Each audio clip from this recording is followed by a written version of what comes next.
In this video, what I want to talk about is the question, when do I get my $700,000 house? I guess the answer to that is I'll find out if I vote for a Democrat. Now, if you look at the Democratic presidential candidates and you look at what they're saying, and if you assume that they defeat Trump and one of them becomes president, and let's say the Democrats take over the Senate, they already control the House. It's pretty clear they're going to push their agenda, and they have all these agenda items. Now, one of them they talk about is that this, Bernie Sanders, he has this list of rights, and one of the rights is a right to, a home, a right to housing. And okay, so what does that mean? Well, they say, well, it's low income, government sponsored housing. But what is low income housing today? Well, let's look at the story that's in the press the last couple of days from Los Angeles, where they're trying to get the homeless off the street. So they're putting them in apartments. They cleaned up this apartment complex or building, and they did whatever they did, and they're putting in there for free. Now, these people are getting these apartments for free. There's greenery, there's places to walk, and like a park, and they have a gym. They can work out and, tone up their bodies and do all these things. One can assume that along with the apartment, they're going to get all the utilities paid for. I mean, homeless people, by definition, don't have any money unless they're begging off the street. So they don't have a regular source of income. So they're going to get free utilities, and I'm sure they have air conditioning, and they probably have internet. And then they're going to have to get a computer too, because they have a right to that. And they'll get their cell phone, their Obama phone or whatever. And they're going to get all these things. And what's the cost of the unit? $700,000.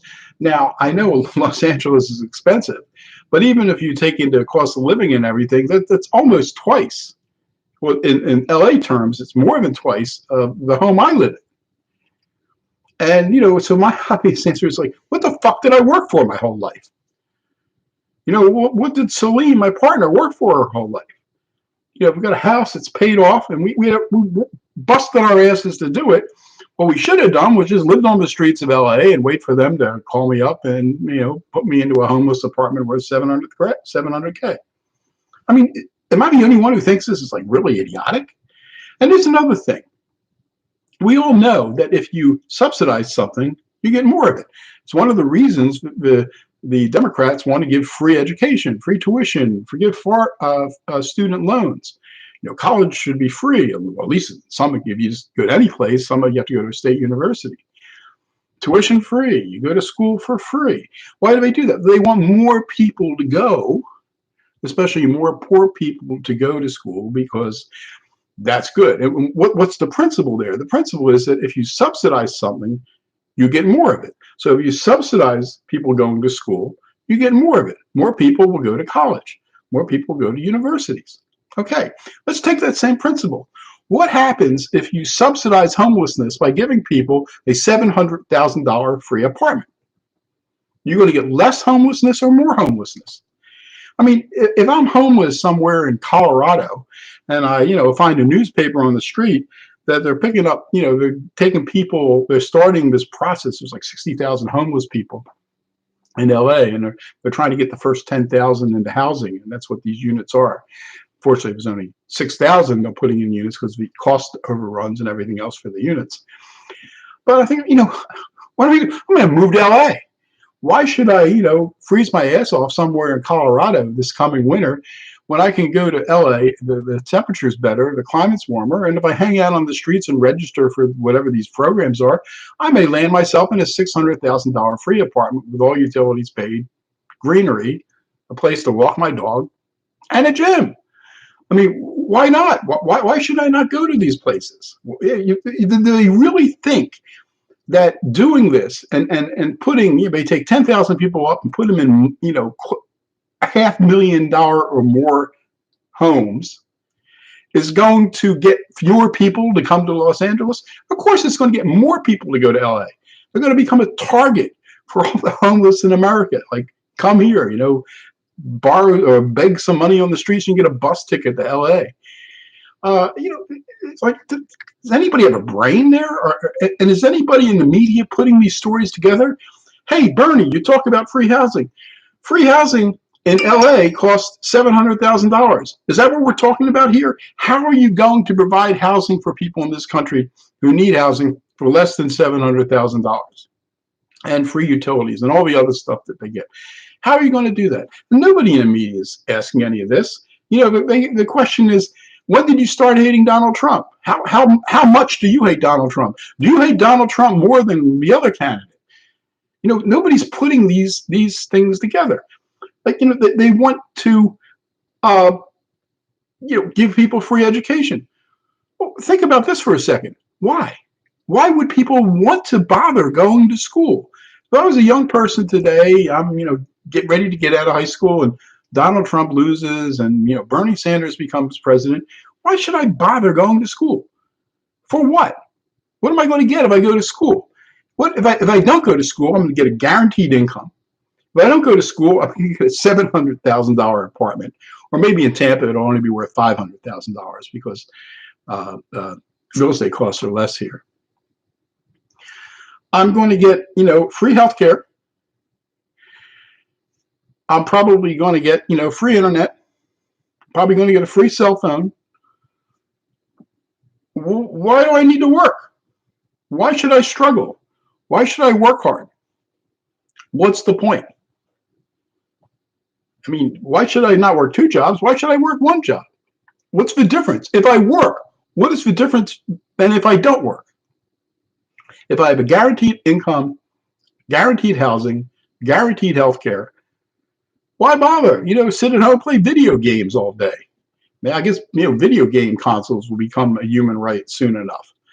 The only thing less, I guess, is vacations. If you work, maybe you can go to a neater place on vacation. But I'm sure, given one election cycle, or maybe even this one, some Democrat's going to come out and saying it's unfair that the rich people get to vacation in Cancun or somewhere else in the Caribbean or God knows where. They go to Tahiti. And poor people, in Philadelphia, the workers, they get to go to the beach in Wildwood, or in Tampa Bay, they take a break on the beach here on one of the causeways, and eat out of a food truck. That's vacation. That's unfair. We should have government. Everybody gets a month off paid vacation, and we will build these government complexes, resorts where everybody can go for free, and that should be a human right. That's the next thing coming, because there's not much else less the government's going to give you. They're going to take, they're going to take care of your education if you want to be educated. Although why you would want to be educated, I don't know. They're going to take care of your health care. They're going to take care of your housing. They're going to give you an income on top of that, so you'd have money to, buy a car or a motorbike or a scooter or whatever you want to buy. I mean, what else is left? What else do you need to do? I mean, they're going to take care of everything. Why bother to work? That's what I don't understand, is what do they think they're doing here? They're telling people, especially the young people in this country, that don't worry about the future. You don't need to work. We're going to take care of you. And where are they going to get all this money? From the people the suckers like me who worked. The suckers like me who worked 2 and 3 jobs when I was in college. I worked full time for almost half of the time I was in college, so I didn't have student loans. Who worked, equivalent of 3 jobs when I was in graduate school, so I could get out without student loans. And, busted my ass my whole life. And now you're telling me, I was a fool. I should have just kept voting Democratic. I should have switched in 1980 and went from, Democrat to Republican and voted for Reagan. If I hadn't done that, I kept the Democrats in power, I wouldn't have had to do all this stuff. My kids wouldn't have had to worry about going to school because they'd have guaranteed incomes and housing. What's the point of going to work? Why bother going to work? Do they think if they do all these things for people, more people are going to work to want to pay the incredible taxes that are going to be required to pay for all this? Yeah, I'm going to go and I'm going to bust my ass in my job so you can take, 70% of my income and give it to all these people who don't do anything, because it's a right. It's a human right to housing and to this, that, and the other thing. What do they think is going to happen to this country? I mean, we're going down this shithole. I mean, I don't think any of this is ever going to happen. There'll be a civil war before this happens.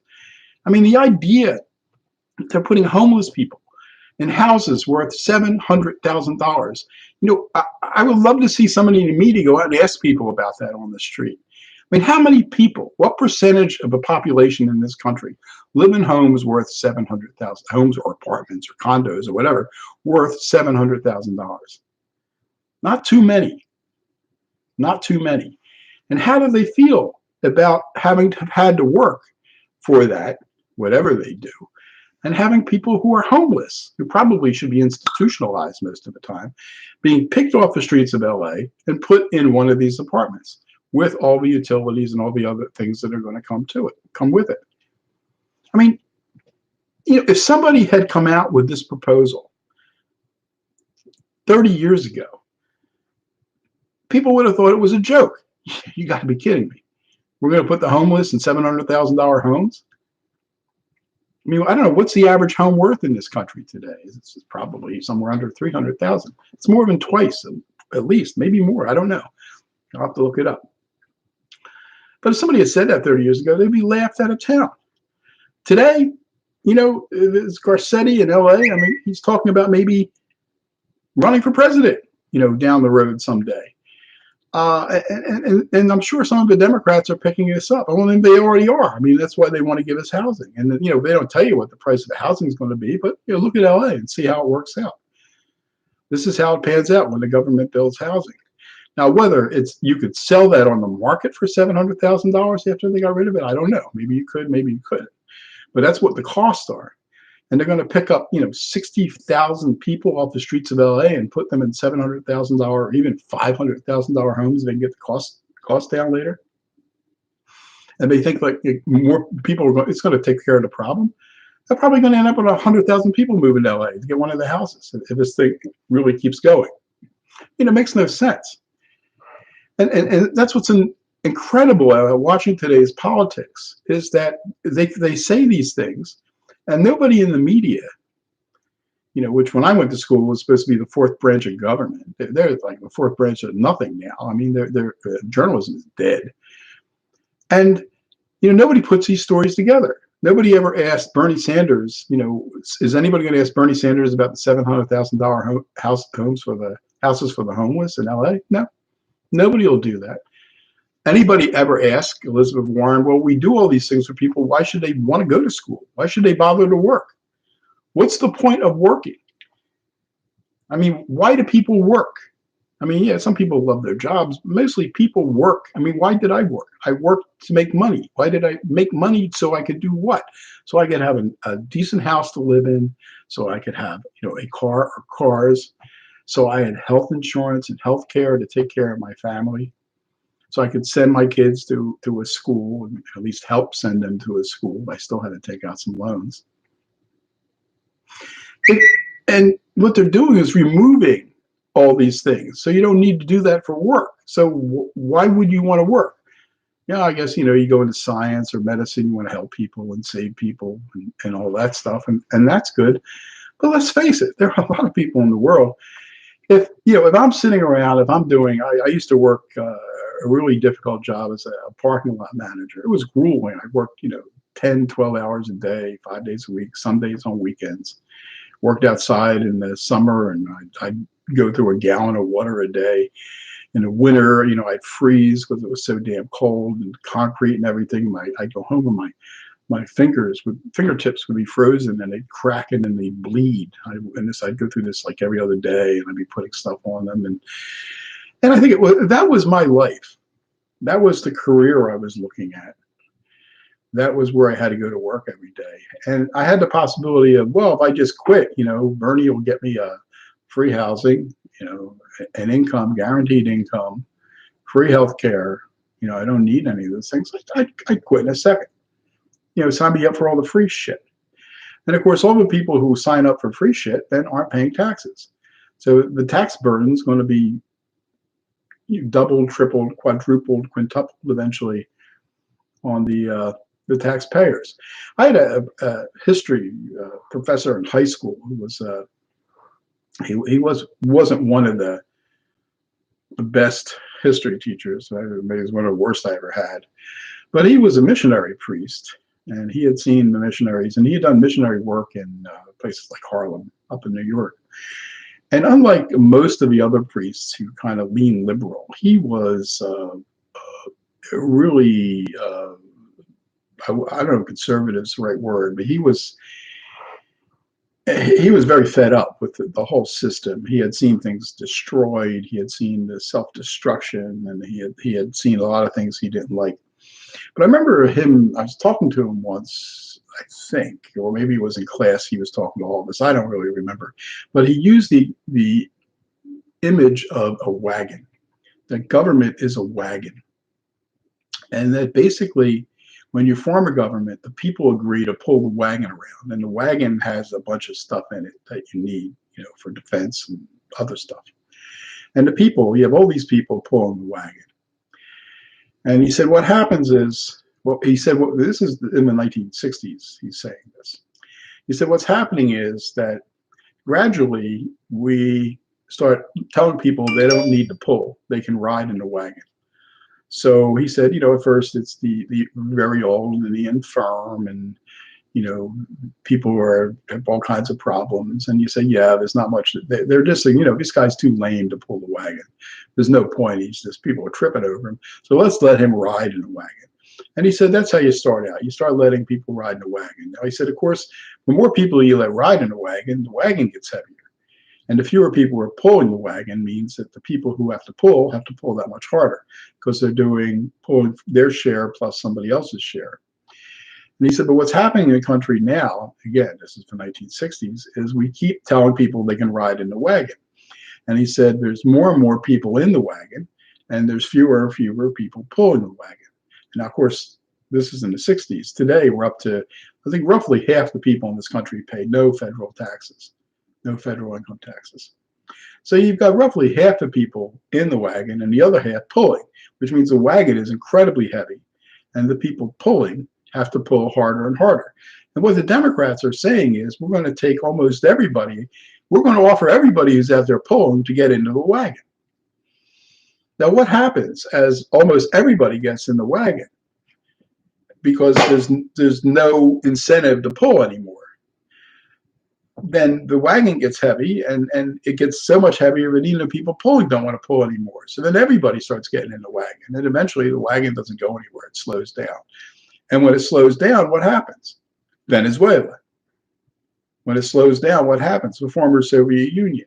I mean, we know what happens. Again, just look at Venezuela. That's what happens when everybody's in the wagon and there's fewer people pulling it. Or the people who are pulling the wagon get tired of pulling the wagon, and they move over here and they go somewhere else and pull that wagon because they're tired of pulling this wagon because it's too damn heavy.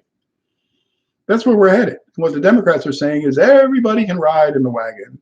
None of you really have to pull it. But that's not true, because as soon as you do that, the wagon won't move. There's no wealth to tax to pay for the housing for the homeless if nobody's generating wealth. And if you don't give the incentive to people to go out and generate wealth, if you don't give people an incentive to go out and make more rather than less money, the whole system's going to grind to a halt. And that's what they're trying to do. And I think, they know they're doing it. They just don't care, because they think when the system grinds to a halt, the right plum's going to fall into the hands of their socialist leadership or something, and then they can rebuild the government under a socialist model. But that's not what's going to happen. That's I know some of these people, their image is October 1917. That's where they think they're headed. What they don't realize is that 9 times out of 10 in that situation, you don't get a Bolshevik revolution. What you get is, like I've been saying for a long time, what you get is Francisco Franco. Okay. How do I end this thing? Can't figure out how to stop it. There it goes, end stream.